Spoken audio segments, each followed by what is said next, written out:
पिहोवा हरियाणा नाम तो सुना ही होगा। क्या आपने कभी सोचा है कि आखिर क्यों लोग दूर दूर से पिहोवा हरियाणा आते हैं? क्या सच में यहाँ आकर अपने स्वर्गवासी परिजनों की आत्मा को शांति और मोक्ष की प्राप्ति होती है?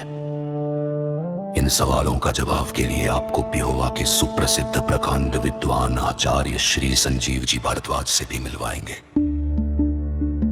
क्या है इस पवित्र स्थान का वो रहस्य जो इसे हजारों वर्षों से श्रद्धा का केंद्र बनाए हुए है?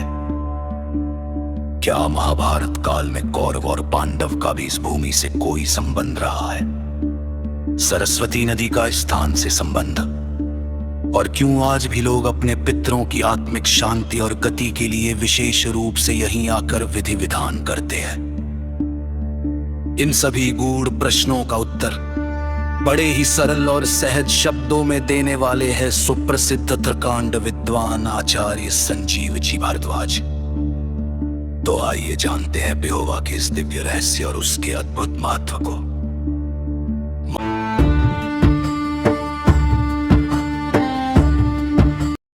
देखिए, जब हमारे घर में किसी की मृत्यु हो जाती है, डेथ हो जाती है, तो हम लोग पेहवा में जाते हैं। पेहवा एक तीर्थ है जो जिला कुरुक्षेत्र में है। तो सवाल ये है कि पेहवा में ही क्यों जाते हैं, पेहवा में ही गति क्यों होती है, ये अपने घर पे हम क्यों नहीं करवा सकते? पेहवा का क्या महत्व?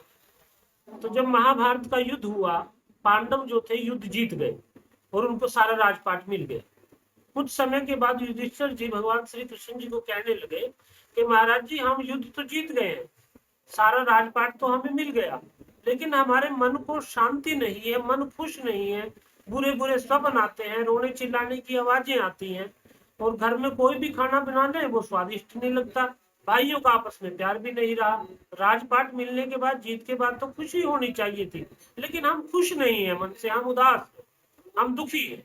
तो भगवान श्री कृष्ण ने कहा कि युधिष्ठिर, इस युद्ध में जो लोग मरे हैं, महाभारत में लाखों लोग मरे थे, आप सबको पता है प्रिय दर्शकों। तो इस युद्ध में जो लोग मरे हैं वो सबके सब अपगति हैं, उनकी किसी की गति नहीं हुई, क्योंकि उनकी गति करवाने वाला कोई है ही नहीं, उनका कर्म कांड करवाने वाला। और अब तुम राजा हो, वो जो मरे हैं वो या तो तुम्हारे भाई बंधु थे या तुम्हारे द्वारा मारे गए हैं। तो जिसकी गति करवाने वाला कोई ना हो तो राजा की जिम्मेवारी बन जाती है उसकी गति करवाना।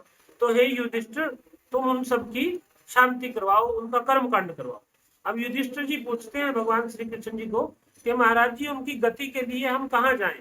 हम गंगा जी में जाएं, प्रयागराज जाएं, पुष्कर जाएं, नैमिषारण्य तीर्थ पे जाएं, गया तीर्थ पे जाएं, कौन से तीर्थ पे जाकर के उनको कर्म कांड दें जिससे उनकी गति हो जाए? तो भगवान श्री कृष्ण कहते हैं कि माँ गंगा व्रज कौन्तेय, माँ प्राज्ञं पुष्करम, यत्र गच्छ कुरुक्षेत्र, यत्र प्राची सरस्वती। हे कुंती के पुत्रों, तुम गंगा को, प्रयाग को, पुष्कर को, गया को, किसी भी तीर्थ को ना जा करके कुरुक्षेत्र में उस स्थान पर जाओ जहां पर प्राचीन सरस्वती हो। तो प्रिय दर्शकों, ये पेहवा जो तीर्थ है, ये प्राचीन सरस्वती के किनारे बसा हुआ तीर्थ है। जब आप यहाँ आते हैं पेहवा में, कर्मकांड करवाते हैं, तो हम आपके हाथ से सरस्वती नदी के भीतर ही सारे पिंड विसर्जन करवाते हैं। तो आज से 5,500 साल पहले भगवान श्री कृष्ण जी ब्राह्मण के रूप में, धर्मगुरु के रूप में आए और युधिष्ठिर जी जजमान के रूप में बैठे और उन्होंने यहाँ पे मृतक आत्माओं के लिए कर्म कांड किया।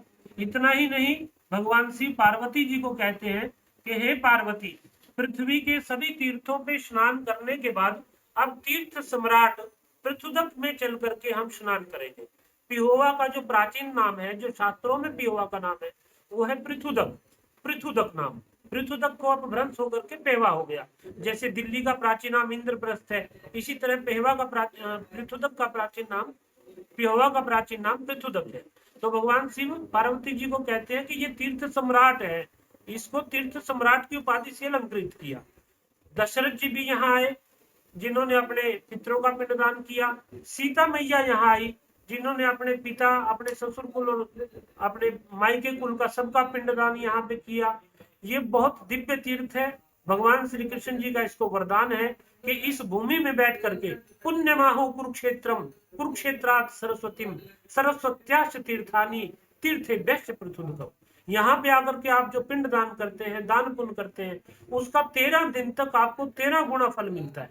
मान लीजिए आज किसी ने 1 रुपए का दान किया तो कल को उसका 13 रुपए का दान हो जाएगा, कल के अगले दिन उसके गुना 13 हो जाएगा, 13 गुना 13 गुना 13 गुना 13, 13 दिन तक बढ़ता चला जाता है।